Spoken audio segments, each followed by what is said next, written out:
Ciao, welcome back to Geriatric Alpha Runt Productions here on YouTube, and I am your host, Garp. We're back here for our episode number 2 with my buddy Randy, and we are going to talk about some jiu-jitsu and some sports. Awesome. So I met Randy through jiu-jitsu here, and he's a purple belt. I think you do a lot of training over at Gracie Barra, is that right? Gracie Humata. Okay. Gracie Humata, yep. So what's the deal with that? I've always wondered. There's Gracie Barra, Gracie Humata, Gracie Baja. Are they different? Yes. I don't know all the inner workings. But what I do know is each Gracie rolls up to a different Gracie family member. So like Gracie Humata rolls up under Hoyler Gracie. Oh, that makes sense. Yeah. Okay. So there's Helsing Gracie, there's Henzo. Right. There's a bunch of different Gracies. I'm not quite sure on Gracie Barra. Interesting. I never knew that. Cool. And how long have you been doing jiu-jitsu now? I'm coming up on 5 years. Right. Great. So moving along pretty quickly. You're obviously an athletic guy. Have you been training like 3 to 5 times a week or more than that? Yeah, I usually train 5 to 6 times a week. Great. When are you training mostly? During the day or in the evenings? In the day. In the morning, if the schedule allows, or at lunchtime. Morning is a really great time to train if you can get up and get out there and do it, because then you just have the whole day to feel good, right? That's right. It's better than coffee. I have a love-hate with the noon class because it like kind of hangs over my head, but it gives me such a perfect break in the middle of the day, and I get to stop and put my phone away, not think about any crap for an hour. Yeah. Jiu-jitsu's been a really great thing for me. It really helped to get me back in shape and stuff. I'm 55 now, so I started when I was like 51, and I had lifted weights my whole life, and then once I turned 50, I kind of really started focusing on other things and stopped working out, and it really affected my moods and my lifestyle. So getting back into a healthy environment was huge for me. What kind of benefits are you seeing from jiu-jitsu? I mean, like, is it transition to other things other than just physical for you? Yeah, 100%. Man, the list is so long. I don't think I could tell you everything. I think the biggest thing that it's helped me with is it helped me scratch a primal itch that I forgot that I had. When you're a kid, you don't realize it, but you have these urges like to climb a tree or to run or to just kind of like roughhouse with your buddies. Right. As you get older, you start to lose that and you don't realize it. And I didn't realize it, but I missed it. Mm-hmm. And so just being able to get on the mats with a bunch of my peers, men and women, and scratch that primal urge has been amazing. The other thing that I love about it is the mats don't lie. There's no, I can kind of BS my way through this, or I can pull the wool over that person over here. There's nothing there to save you except for yourself. So true. And so you either do it or you don't. And when you don't, you learn. Or if you don't learn, you're going to be in those positions again. One of the very first lessons that I got when I started jiu-jitsu, I can't remember who the instructor was, but he said, always face the problem. And I was like thinking in my head, okay, let me put this into context of what he's saying. And so you're wrestling, and when somebody's on top of you or putting you in a compromising position, don't turn away. I'm like, okay, that makes sense. Well, that's oftentimes the hardest thing to do. Then I started thinking about, man, this translates to life. For this sure. Translates to my relationship with my wife, my relationship with my kids, my relationship with my parents, my friends, my business. Don't turn away, face the problem. And I use it to this day. It's something I talk to my kids about constantly.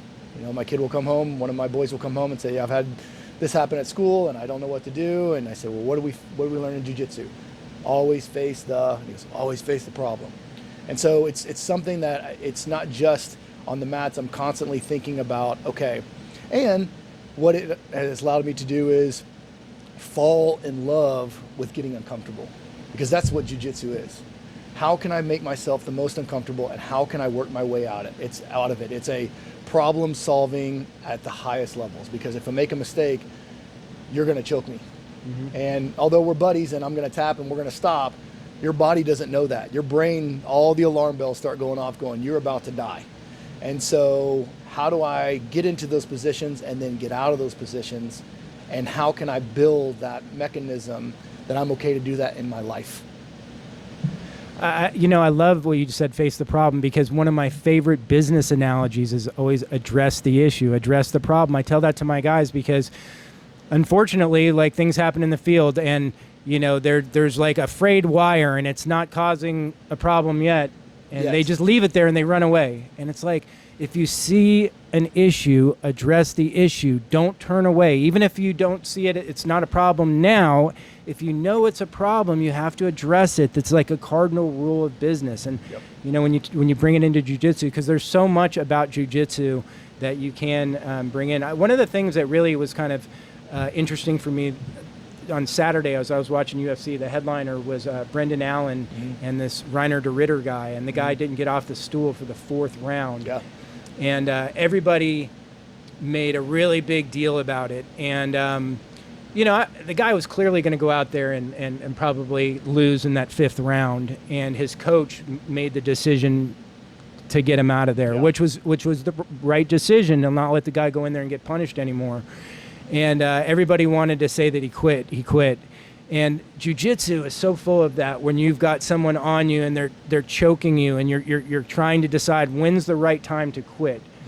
Do I pass out or do I tap out? And you don't want to tap too quick, but yet you don't want to let somebody who's got a choke on your face cave your teeth into your mouth either. Right. So you know when to tap. And it's kind of like a good analogy for life, because we're not fighters, but don't give up too quick. But because like nothing good ever happens if you're just giving up too quick, but you got to know when to give it up too, right? And that's like a very interesting whole subject to itself, finding a happy medium, because that's like the life problem for everybody and everything, is trying to find a happy medium. Have you ever competed? Nope. Oh, interesting. Nope. All right. I want to stay married. Okay. I'm an all or nothing kind of guy. So I know that if I got into the world of competitions, the weight cuts and the extra training and the working on the techniques and then the showing up early, and that would bring a whole other realm of stress. I'm happy to hear you say that. I assume that you probably did train, just because I know your jiu-jitsu is so on point. I've competed 3 times now, and I think I'm ready to retire at 55. I've done it 3 times, gone to Round Rock, and that's awesome. Felt the fight or flight, because it's real, dude. When you're standing there and your family's watching and everybody from the school's watching and Victor's watching, right, you want to win, right, really bad. And you're like, do I know how to do and your this? Heart's beating, and you're just like shitting your pants, going, why am I putting myself through this right now? I'm too old for this. Right.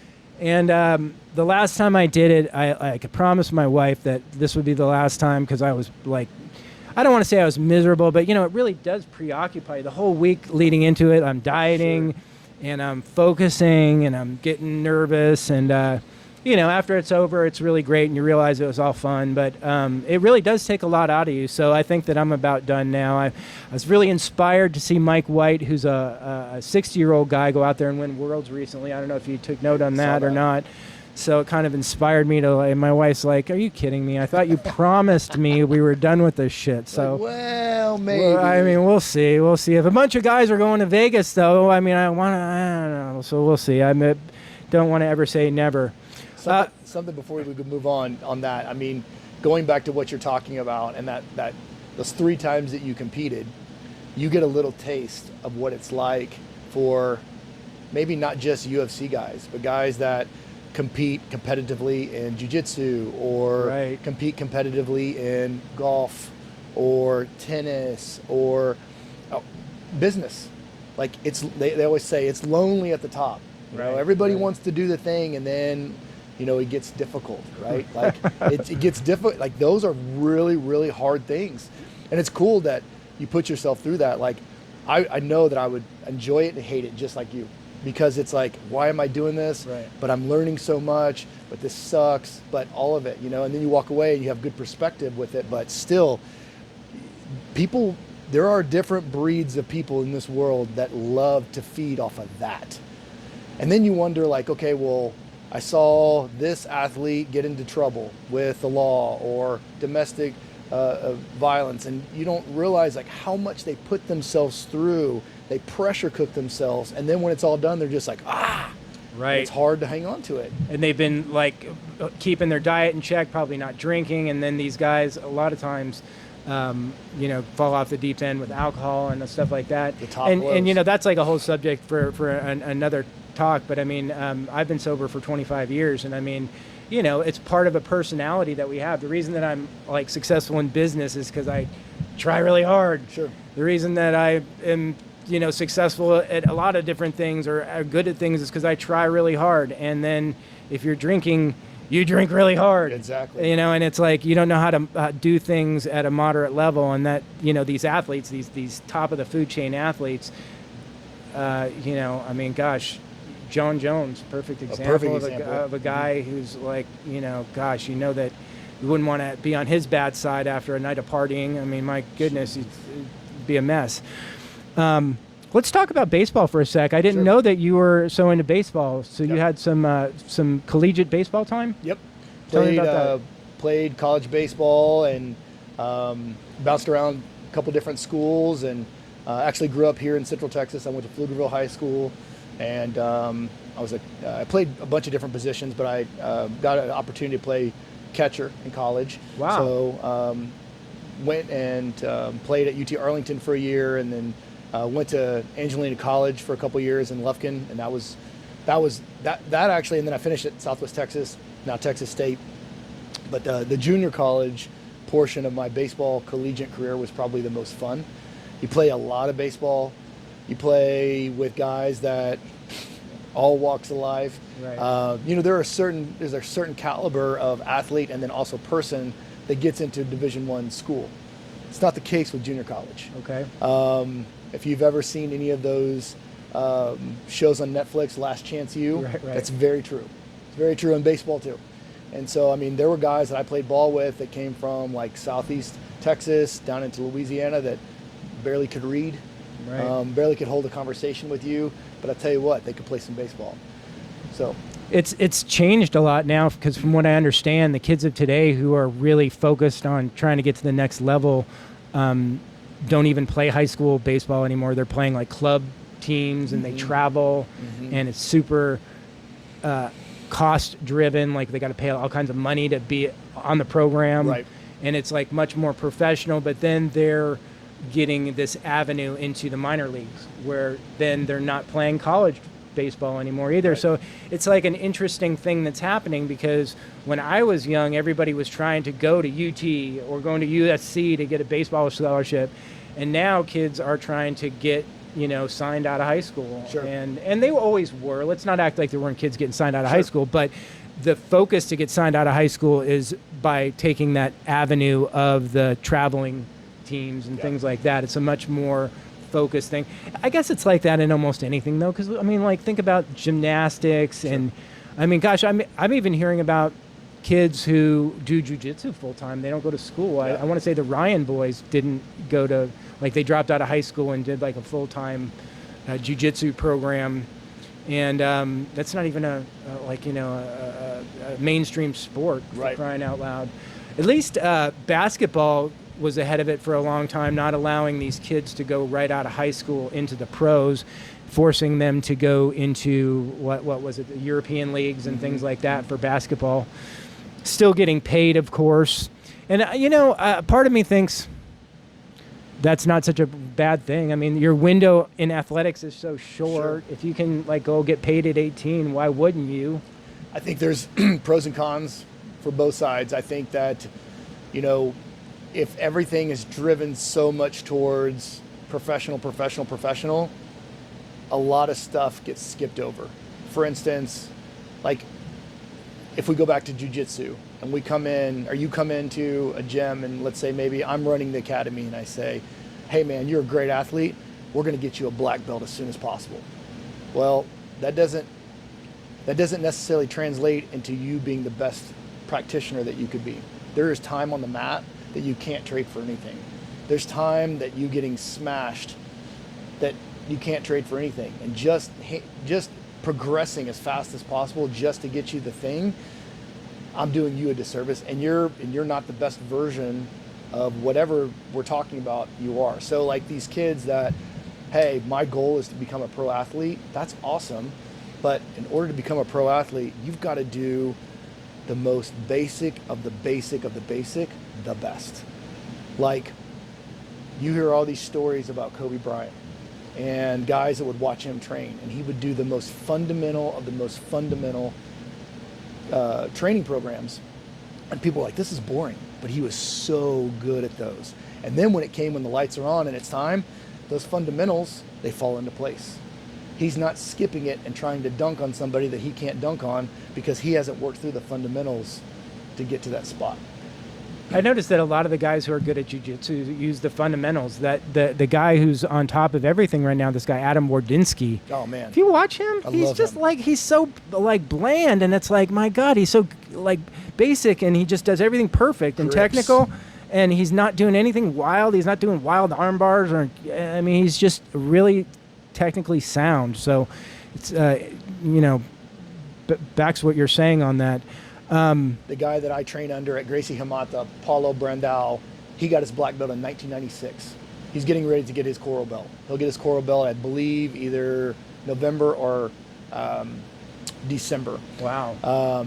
And when you go train with him, he does not teach you all of this flashy spider, octopus guard. It is, hey, we're going to start in closed guard, and we're going to work scissor sweep to a collar choke to an arm bar, right, and get really, really good on that.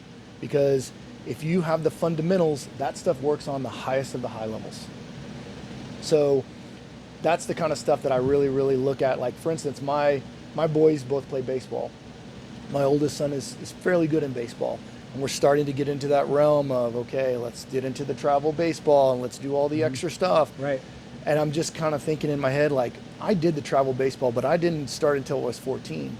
And I did 70 games a summer, got a baseball scholarship, got to University of Texas in Arlington. And at that time, Division I schools did not play in the fall.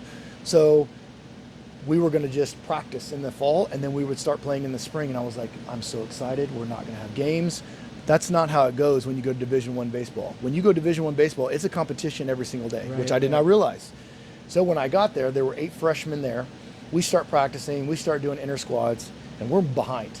And I remember our assistant coach pulling us aside going, hey, you guys are 17, 18 years old. There are guys here that are 22. Some of them are 23. They're men. You guys are boys. They played a lot more baseball than you. You're way behind. You better start showing up early. You better start staying late. Get better. That's the last thing I wanted to hear. Right. I was 18. I'd played, I don't know, let's see, 14, 15, 16, 17, so 18. So 5 years, so over 400 games during that period in the summer, including high school and all that stuff. I was burnt out. I was completely done. I was like, man, I need a break. I just want to be a student. I want to learn how to go to class and study in college. Fortunately, that's not how it goes. So like I look at this thing that's happening with kids' sports, baseball, basketball, even football, golf, tennis, whatever, you name it, volleyball, and this push versus taking the time, letting them learn the fundamentals, get really good at the boring basic stuff so they can build on that. Because I think about it like a house. If you don't build the foundation properly, right, the house is going to fall. Eventually. Absolutely. It may not fall tomorrow, but it's going to fall down.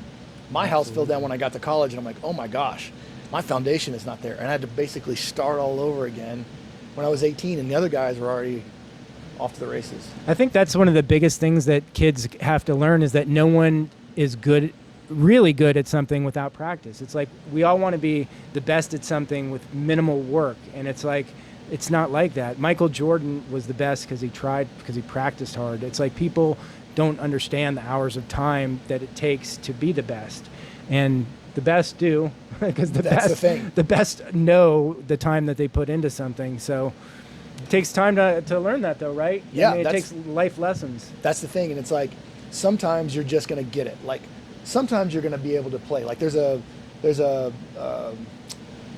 scene in Good Will Hunting where she's like, how do you do it? How can you? And he's like, do you know how Beethoven could just play?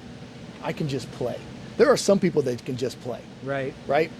There are some people that have athletic ability, and there are some people that just try really, really hard. Mm-hmm. And then some people that can, the pinnacle are the people that do it together. Right. You're really hitting it on the head. Yeah. So like when I was growing up, I had athletic ability. I didn't really have to try that hard until I got to college. And then I got smacked in the face a little bit, and I was like, oh my gosh, I actually have to put some work in. I have to actually practice hard. I have to study, because I can't just go to class and pass the tests. I have to read.